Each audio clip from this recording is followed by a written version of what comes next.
The Dorm Disorder podcast contains real stories, adult language, and occasional chaos. Some content may not be suitable for all audiences. Listener discretion is advised. Now on to the episode.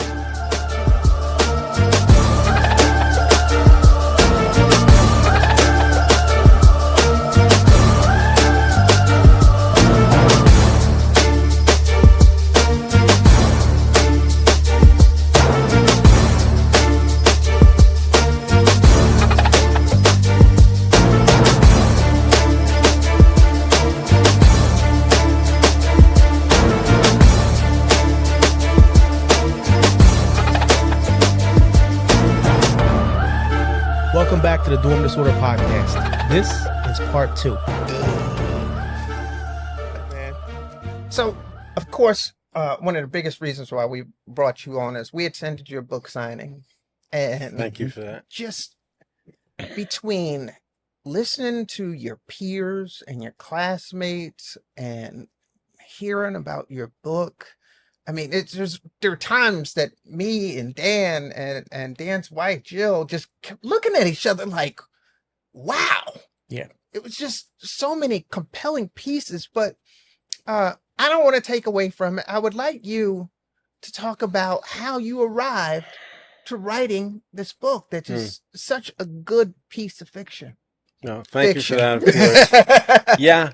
And, well, let's talk about that. Fiction is true. I mean, that's why we're drawn to it, for different kinds of truths. I mean, you want history, you look somewhere else. There's a little bit of history in this book. Right. But history sort of ends when a novel begins. You know, you might wrap around it. But this book has been rattling around my head for a very long time. Mm-hmm. And I had made a living as a professional writer for a number of years, went in education, but it was always there. And when I started to sit down and say, I'm going to do this, who sits down at 70 to write a book? I mean, that thing has got to be driving you nuts, right? Yep. And it was. But I had it all. So for a good book, a good story, what do you need? You need a place. Yep. You need people, Mm-hmm. and you need some problems. I mean, everything you read fictionally, well, there's the three struts that it stands on. Right. And take those and then see what kind of content Girard delivered over your time, over anybody's time. Right. And it's all there. Right. You know, it took a lot of messing around novelistically, but what better story in terms of the history of Stephen Girard? Okay, so I fictionalized that, but not much. Right. Incredibly interesting guy, accomplished guy, made our lives possible. Right. But he really wasn't the person we've glorified, as every founder is. He was a flawed man and had a very interesting life, accomplishments. So I fictionalized him simply because the best part of people are their flaws and how they handle those. And I think for that, he did a pretty good job. But the stories themselves, there are really two contexts to Girard College. Mm-hmm. One is this long, almost 2 centuries, guys. In 20 years, it's going to be 200 years of our school. Right. That's a long time for anything, right? Especially in this country. We're almost as old as America. Think about that, right? Right. So there's that continuum of history, the Girard College story, right? Mm-hmm. And the picture of Founders Hall and nothing else in the city till you got to the waterfront. That's where we started, and we all share that. Right. Then probably the more personal history is what it did for us as kids. You know, that's a closed little, but it's everything we are, but it's a closed story for most of us. We don't recognize that till we're older. Right. If at all, right? But then there's this community story that is between peers of maybe the same class, certainly at least the same time. Mm-hmm. And then that becomes stories of yours. Yeah. that, we're discovering things here because it was different and unique. And certainly that period from the early 60s to 68, because in 1968, we leave there, all white boys. 3 months later, June to September, the gates open, and Owen and all those impossibly courageous kids. I mean, how do you do that? Right. Walk through those gates and make everything all right. So I'm getting a little teary here. This is emotional, Yeah. And you wouldn't have been there, right, Mike? Nah. I mean, nah. it opened the door for women, and Girard College has never been a better school than it is now. Yeah, right. And it took almost 200 years to get there, because the problems that arise in my novel are problems where great promise fails. Yeah. It was easy to make this a tremendously great experience for kids, and they failed at that. Right. There was some spotty achievements. There were very good people that made it a joy to be in that school, and there were monsters that made it a nightmare. Yep. Now, it's not about me. I was a compliant kid. The only thing I got in trouble for was hopping the wall and smoking. But I was a good kid. I had friends. Girard was kind of easy for me, and I had half a brain. I wrote for those kids that I watched. He used to be in my bed, and he's gone. Yeah. Or one of my friends I graduated with told me he got paddled 100 times. Wow. What is that going to do to a kid? I mean, even though you're a knucklehead teenager thinking you're running the world, you're just a kid, and that hurts, and it doesn't leave. Right. He was in his 60s when he told me this. So what does that say? Yeah. But the story is really, there's one theme, and that's that children should probably run the world. We could have done that. Yeah. Adults got to get out of the way, except for the ones that are helpful, the ones that know what to do with a kid. Yeah. And fortunately, they were there at Girard. But we saw authority with no end, and we saw really people who were probably very disturbed in high-powered situations. So this was a chance for me to try and say to those boys that I loved, I guess I'm sorry that it happened. Yeah. And good for you that you got through this. So the tale itself, I think, is about resilience. And I think we all understand that, all right? Absolutely. So thank you for asking. It's good to talk about. Just two things got me, and there's one thing that I always go back to, and that's we all came from some form or fashion a broken home. Yeah. Right. That's how we wound up there. And what I always wondered as I got older, because I didn't think about this when I was in the school, is why didn't anyone check on us? Like, clearly, if a kid has a behavior problem, some shit is going on or something happened, and there's never been that question. It's always been stay on this wall and look at this wall for however long, run up and down these steps, hold these dictionaries in your hand, spread out, or you get paddled. It was always discipline. It was never, what's wrong with you? Why are you acting this way? Is there something you want to talk about?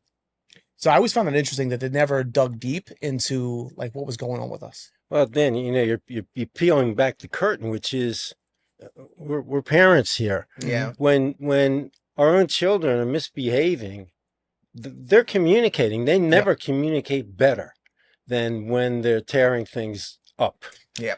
And you can get to that, or at least understand it, maybe help them out of a tough spot. And you nailed it, my friend. I mean, that was a place where hardly almost no one ever went. And it's maybe fair to say no one knew how to do it. Yeah. Now, maybe to be a little generous, we can say, well, those were the times. But I hate that. Yeah. I've had alumni say to me, well, that wasn't my Girard. I said, well, good for you. Yeah. But it was real, and it was true, and it happened. Mm-hmm. So you don't have to like it. It doesn't have to shatter all your grand notions of Girard College. But that's it, Dan. I mean, what about kids that were dyslexic? Yeah, I mean, we don't talk about. We just put them in a dumb. They're in the dumb pile of kids now. Yeah, it's like we could help those kids. We could have helped actually with a lot of those problems if someone said, hey, what's going on? Yeah. And I think that's what's happening now at Girard. I get that sense. Yes, there's a lot Yep. more of that, especially with the understanding that these kids, are going to have problems, and Yeah. that, discipline isn't the only recourse Yep. to an issue. So that's Well, a good thing. it should be the last resource. George Orwell said the person who resorts to violence has run out of ideas.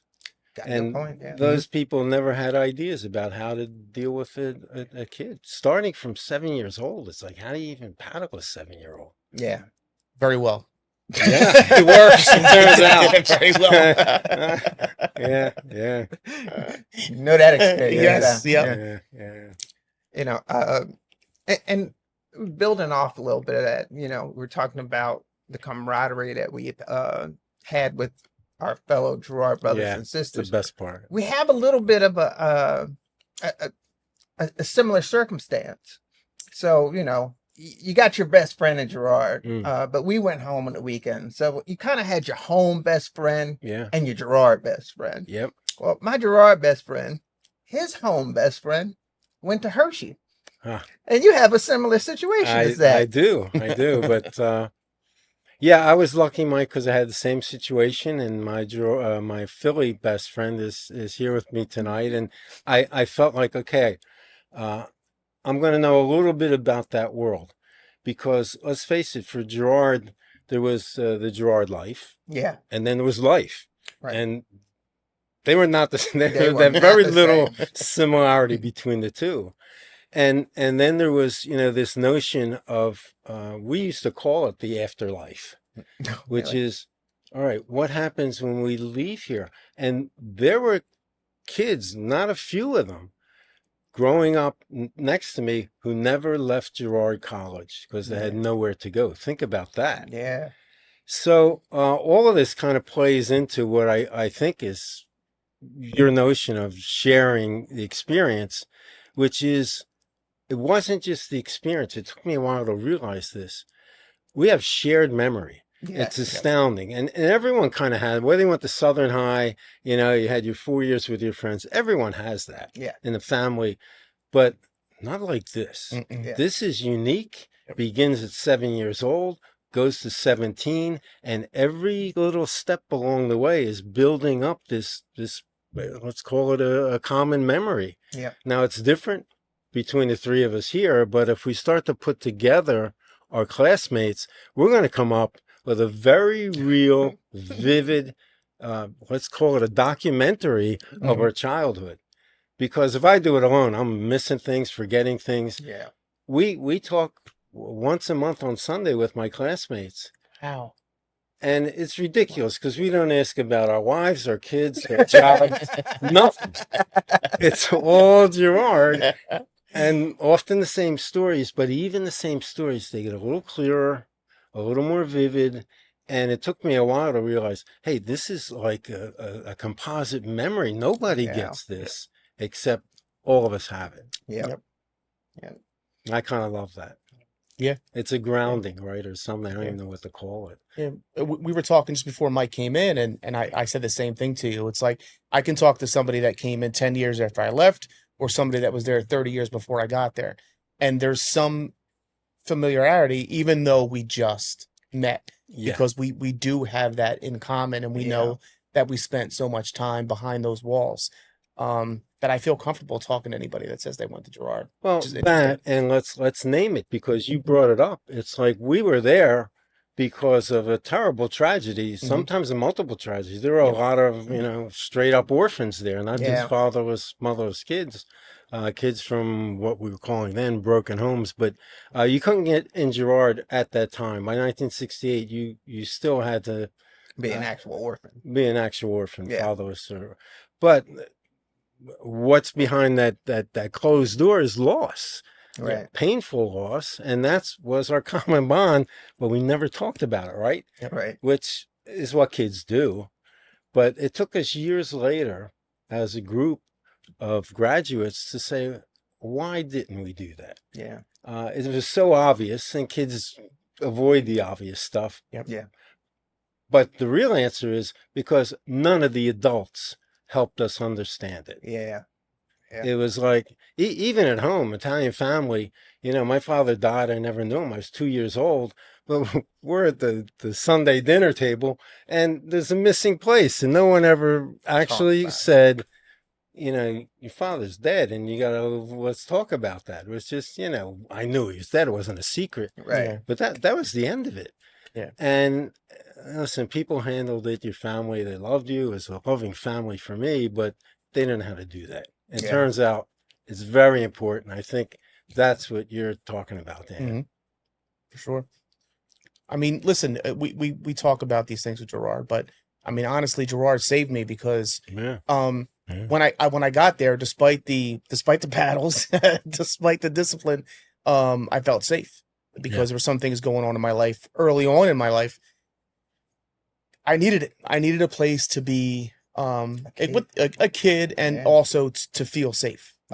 Skinny dipping aside, like to feel safe, showers aside, to feel safe. And I did. Once I got comfortable there, I felt better. And as I got older, there was decisions I was making to stay there rather than go home every weekend. I wanted to go to, I don't know, by 7 years old, you're talking first grade, I'd been to 2 other schools that I couldn't cut.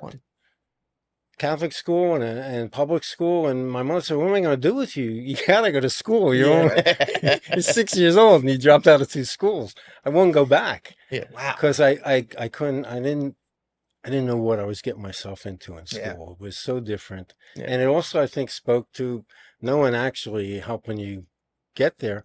My mother, I had an uncle who went to Girard College back in the day, 1923. He graduated. He was still alive. He said, "Well, take this kid for a walk through the campus." And from the time I walked through the gates, it's all boys. You live there. All of that said to me, this I can handle. And I think we all had to come to that. It's like, this is a good place for me. Well, you got to contrast that a little bit too, because your home best friend, he had a big family and had some siblings that went to Milton Hershey. Yes. So you got to hear some stories. Well, one of our, and I'll name this family because they're wonderful people, the Bartolomeos. Carmen is responsible for every great piece of graphic that came out of the alumni office, our annual calendars, very successful New York graphic artist. I knew his brother, Albert, who went to Temple. For years, I knew him. And he would just say, I went to Hershey. And finally, as adults, I said, well, what was that like? And he sent me a story he had written. And it was about getting up 4 o'clock in the morning, going to milk. I thought it was total crap. I said, no kid grows up like that. We milked the cows, we cleaned the stalls, then we had to take care of the stables, all of this. And I'm reading the story, and then like 20 pages later, the sun comes up. Right?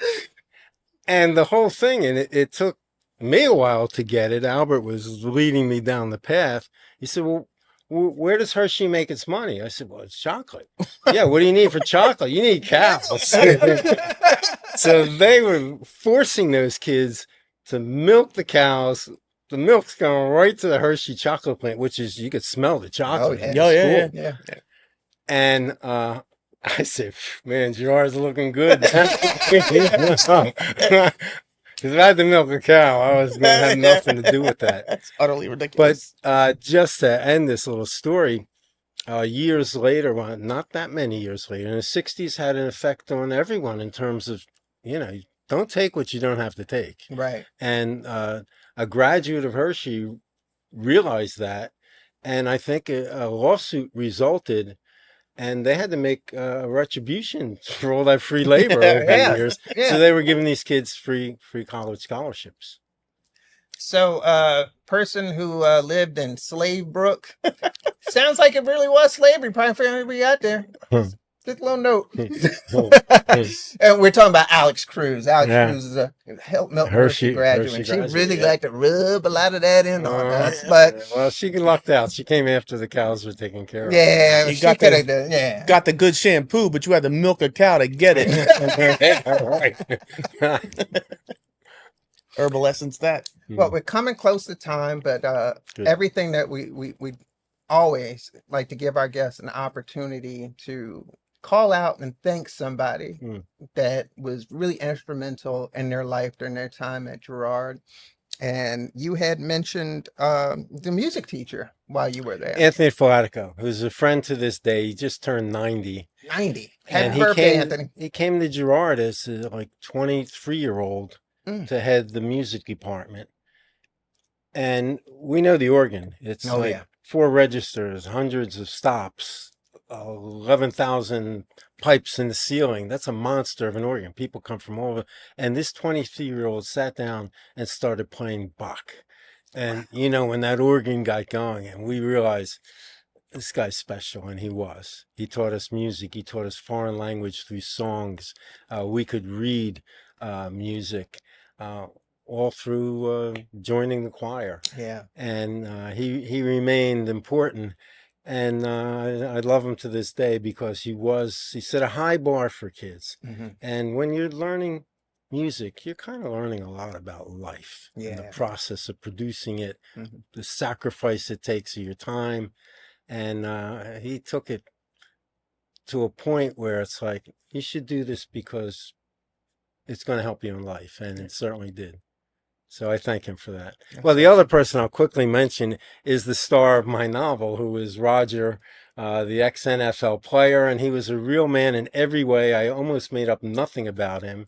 And the first time he's housemaster, comes into the dining room, sits down. He had a prosthetic steel thumb on his hand. Big dude, worked in Saudi Arabia searching fossils and rocks. So he sits down. We had 10 or 12 kids at a table, and he's the housemaster at the top. There was a bowl of oranges in the middle of the table. He picked up an orange, and now everyone's looking at this guy from when he first walks in because he's huge and handsome, and he's got the thick gray hair and just rocks through the room. Sits down. Everybody's watching him at this point, which he always intended. Picks up the orange and just gnaws right into it. So his steel thumb is holding the orange. He takes a bite out of this orange and eats the whole thing, skin and all. And then we said, all right. And that was the kind of man he was. And I loved being able to write about him again because he was a good teacher and he knew stuff. I can honestly say they don't make them like that no more. They don't make them like that anymore. Well, we're coming close to time. Your book, BillyBoyStories.com. That's where we can go ahead and that's the author website. Yeah, appreciate that. BillyBoyStories.com. And for Girard graduates, there's a lot of good Girard stuff there, good photographs. If you're interested, Temple University has an archive loaded with Girard College primary source visuals. Yeah. So I thought about this week. You're our second author, Girard graduate that we've had on. And one of the things that me and Dan want to do is make sure that our website and our store site link to your book and Dr. Stephen Spencer, you as well. We're going to make sure that your books are available for anybody that wants to purchase those. We're going to make sure that those links are live for you, sir. That means the world. Thank you so much. And you guys are great. I appreciate this. We'll also make sure that I copy and paste the link. So on the clips that go in the description, we'll make sure we drop the link in there too. So the book will be available. You guys are running a good shop here. Appreciate it. We try. Yeah. We're not great. No. But we all right. It's all trial and error. Well, being capable and confident is better than being perfect. So I'm just confident. I'll take it. There you go. Ron, thank you so much for joining us. It's been a pleasure. And we look forward to seeing you on campus and talking to you and hearing some more stories on the side. Yeah. If you're ever up here, let's make sure we catch up. And if we're available, we definitely would love to do that with you. Yeah. Made 2 new friends. So thank you for this. Love to talk more about the battalion because that's just wild to me that they were training for war back then, because that was something that was just not even thought of or even talked about when we were there. I mean, some of the older alumni do talk about it, but you saying it here today, I was like, wow, it really resonated. Serious stuff. The chief officer of the alumni was a World War I veteran, Colonel something, I forget his name, but it was a real deal. Wow, that's crazy. So thank you again. Means a lot. Thank you so much. Thank you. Appreciate it. Thank you. Well, folks, that's all the time we've got. That should be 2 weeks worth of episodes. We hope that you enjoyed both of them. Please tune in. We got a little bit more coming. We got some funny guests coming. And me and Dan decided that we need to sit down and just have a chat with one another and talk about some more of those experiences that we still haven't brought up, that we both experienced during the 90s and 80s. So thank you, everybody, for joining us. This was a great episode. I thank Ron again. Thank you for coming in, and for the book. And it was really eye-opening at your book signing. So I really appreciate that too. And, thank you for, trauma bonding with us here today. Like, it was, I love that. It's certainly important. But as we close the episode, I know we had discussed earlier, even though we didn't touch on it, back in your day, it was not called dorm disorder. I don't know what you guys called horseplay at night or whatever was going on. I don't know that it actually had a name, but at the end of the day, it always got down to the same thing. Kids running wild in the middle of the night. Exactly. And it always got down to lights out. Thank you. Perfect. Yep. You guys Thank you for listening to the Dorm Disorder Podcast. Until next time, lights out.